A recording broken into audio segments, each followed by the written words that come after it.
Okay, you should have flipped it back over on the other side. You should be on day 106. And make sure your name's at the top. And it says, number 1, what are 3 things you notice about the sentence below? So what are 3 things? Your 3 things might be different than mine, but I notice there's a capital.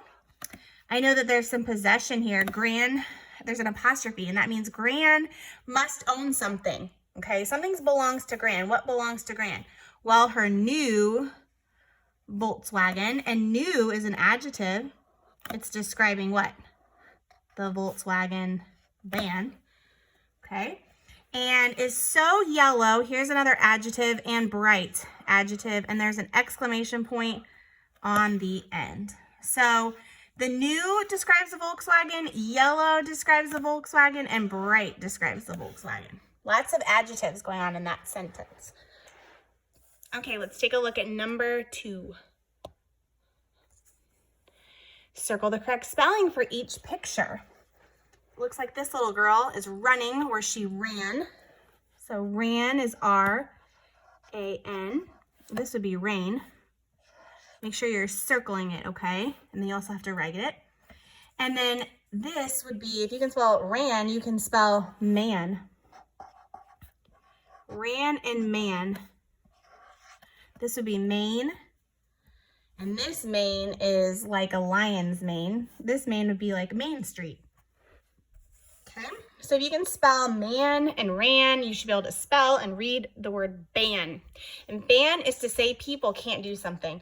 It's a verb. It's actually an action. If I ban you from playing basketball, it's basically saying you can't play basketball anymore. I think a lot of people would be very upset in our class. Okay, it says, Mom banned, oh my goodness, slime from our house after I dropped some of it on the rug, and this must be a story about my life because Avery has dropped slime on our carpet, and it took so many times to have it professionally cleaned out before it finally came out. Mom banned slime, so she's saying you can't do slime from our house after I dropped some on the rug. Can I have slime at my house? This is a big no because she banned it, right? Okay, number 4. Yule. It's a weird word to say, but it's actually Yule. You will. Okay, in that case, the interesting thing about this contraction is it's the words you and will. And in this case, when they came together, the W and the I both came out to make the contraction Yule. You'll laugh every time I make a joke. You will laugh every time I make a joke. Okay? So it's the word you. Don't forget your apostrophe and LL.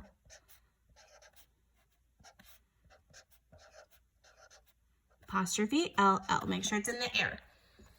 Okay.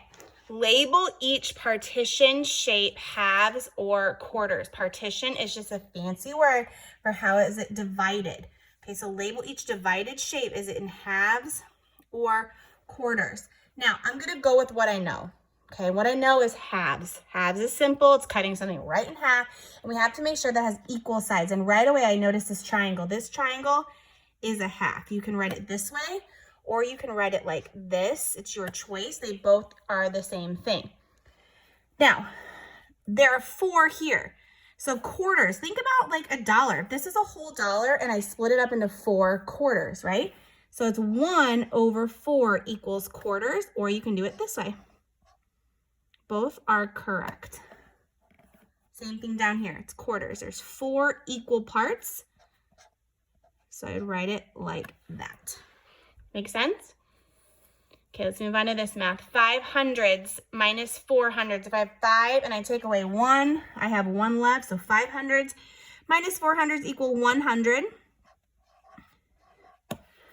700s minus 300. So 7 take away 3. Just put 7 in your head. Count back 3. 7, 6, 5, 4. 400s, or the numeral 400. I love reading graphs. I love data. It's so fun to look and see what a graph actually tells you, because it can tell you a lot of things, and it can actually tell you a lot of things. There's a lot of things sometimes that it doesn't tell you. Okay, so let's look and find out what we know. It says use the graph to answer the questions.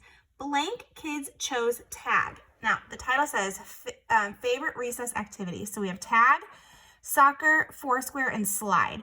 So blank kids chose tag. So I'm going to go look for tag, and I'm going to go all the way up to the line, and the number is 4. So 4 kids, see that, chose tag as their favorite recess activity. 3 kids chose something. So we've got to find one that's 3. Well, soccer is definitely out because it's all the way at the top. We need something smaller than tag, and this has to be it. Look how this bar is shorter than tag. 3 is smaller than 4. So if I just check my answer, pull the line all the way across, and I get the number 3. So foursquare, 4, squeeze it in. If you write big like me, just squeeze it in. Foursquare. Very good. Last one on this page. We have, it says there are 48 ants on a sandwich. Oh my goodness. Would not want any ants on my sandwich, that's for sure. Okay, so 48 ants are on a sandwich. How many more need to come for there to be 54? And then the unit is going to be ants. So it's asking how many more. So our numbers are going up. So 48 plus something, we have a mystery number, equals 54. So how do we solve this? Well, we do the turnaround fact, right? We take 54 and subtract 48. Okay, so if we have 4, can I take 8 away? So if you put 4 fingers up, can you take away 8? No, you cannot. So you're going to have to go over and knock on your neighbor's door and say, hey, neighbor, can I borrow a group of 10? Well, this one has enough. If I cross off the 5, there's still plenty there. And the 1 goes next to the 4, making it 14 at the top, right? So now I can do 14 minus 8. So put 14 in your head, and you can count down 8, or you can put 8 in your head and count up to 14. I like to personally count up.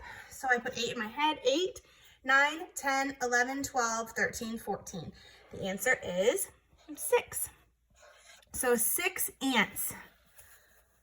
You would need 6 more ants to have 54 ants on your sandwich. All right, good job, guys. Check your work with mine, and when you're finished, you can flip it over and do the back side. We'll pull this up a little bit so you can see the whole thing. There we go. Okay, check your work with mine.